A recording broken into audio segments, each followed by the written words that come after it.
Item number 18 अंतर सेना संगठन कमान नियंत्रण अनुसंधान अनुशासन विधेयक 2023।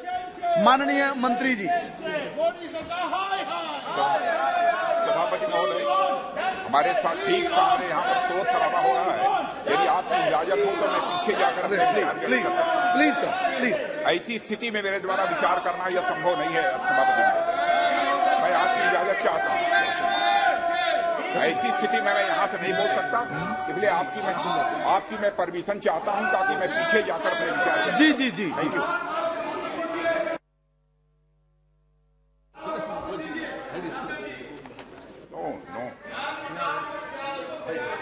नहीं करना है उसके ऊपर, आपको निर्णय नहीं करना है। जी।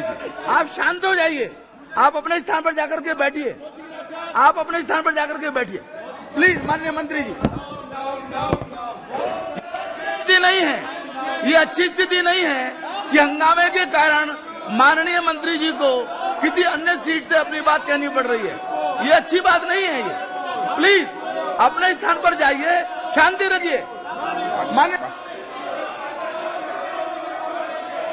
माननीय सभापति महोदय, मैं आपकी अनुमति से inter services organisation command and control and discipline bill 2023 पर विचार किए जाने का मैं प्रस्ताव करता हूं। इसी के साथ ही माननीय सभापति महोदय, मैं अपने कुछ विचार भी इस संबंध में व्यक्त करना चाहता हूं कि हमारे प्रधानमंत्री श्री नरेंद्र मोदी जी के नेतृत्व में सरकार लगातार नए नए रिफॉर्म्स के माध्यम से राष्ट्र को सशक्त बनाने की कोशिश कर रही है और सारा देश जानता है कि पिछले कुछ वर्षों में सरकार ने लगभग हर क्षेत्र में नई नई पहलें की हैं।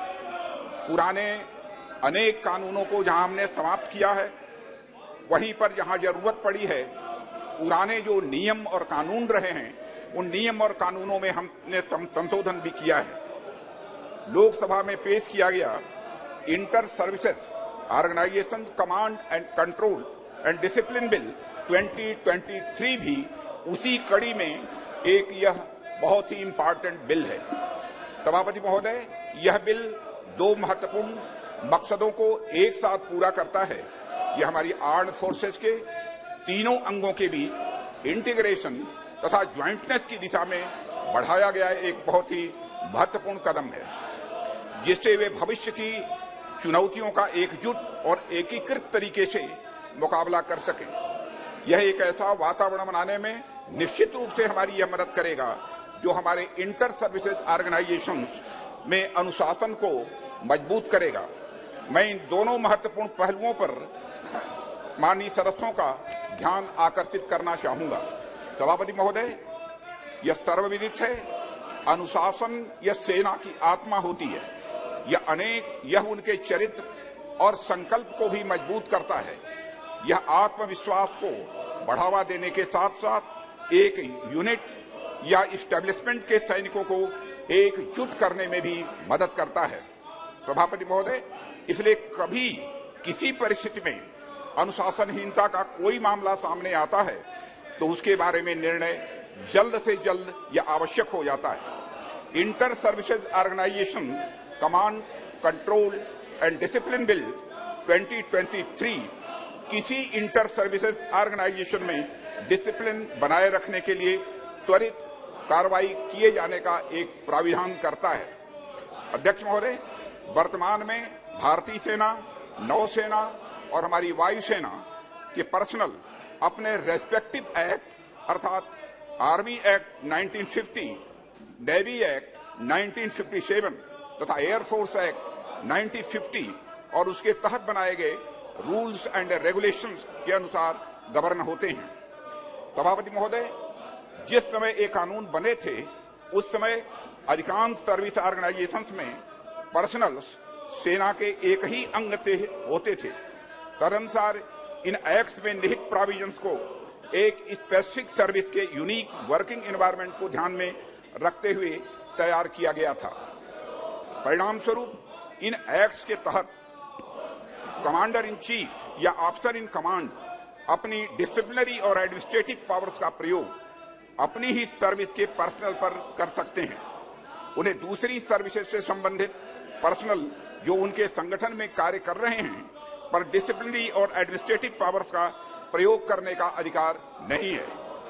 सभापति महोदय, इन प्रोविजंस के कारण एक विशेष स्थिति तब उत्पन्न होती है जब विभिन्न सर्विसेज के पर्सनल किसी इंसिडेंट में इन्वॉल्व होते हैं और उन पर डिसिप्लिनरी और एडमिनिस्ट्रेटिव एक्शन के लिए इंटर सर्विसेज ऑर्गेनाइजेशंस में कार्यरत पर्सनल को उनके पेरेंट सर्विस यूनिट्स में वापस भेजने की आवश्यकता पड़ जाती है। इसमें न केवल अधिक समय लगता है बल्कि पर्सनल की आवाजाही के कारण धन भी व्यय होता है और उनको न्याय मिलने में भी स्वाभाविक रूप से देर होती है। इसके अलावा सभापति महोदय, एक ही ऑफेंस के लिए अलग अलग जगहों की एजुकेटिंग अथॉरिटीज के अलग अलग निर्णय के कारण स्वाभाविक रूप से विसंगतियां भी पैदा होती हैं। इसलिए सभी इंटर सर्विस ऑर्गेनाइजेशंस के प्रमुखों के लिए उनके ऑर्गेनाइजेशंस में डिसिप्लिन को बनाए रखने के लिए और उनके कर्तव्यों के उचित निर्वहन के लिए एक इनेबलिंग एक्ट बनाने की आवश्यकता महसूस की गई है। तदनुसार आर्मी, नेवी और एयरफोर्स से इनपुट्स लेकर ministry of law and justice के परामर्श से inter services organisation command, control and discipline bill 2023 को ड्राफ्ट करने के लिए एक कमेटी गठित की थी हम लोगों ने। संयुक्त रूप से या एकजुट होकर कार्य करने के लिए इंटीग्रेशन की यह आवश्यकता स्वाभाविक रूप से पड़ती है और ज्वाइंटनेस को प्रमोट करने के लिए जो भावना होनी चाहिए, मैं विश्वास के साथ कह सकता हूं, वह भावना इस बिल में निहित है। यह इंटर सर्विसेज ऑर्गेनाइजेशंस के प्रमुखों को बेहतर डिसिप्लिनरी और एडमिनिस्ट्रेटिव पावर्स जो मिलना चाहिए वह यह प्रदान करता है, जिससे वे अपने ऑर्गेनाइजेशंस में प्रभावी कमांड, कंट्रोल व डिसिप्लिन बना सकेंगे और हमारे सुरक्षा ढांचे को और भी अधिक मजबूत कर सकेंगे।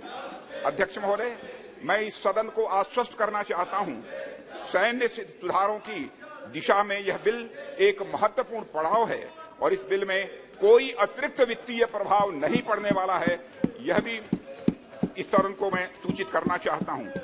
अध्यक्ष महोदय, मैं आपकी अनुमति से इस inter services organisation command, control and discipline bill 2023 विधेयक पर विचार करने का मैं प्रस्ताव करता हूं। कि बहुत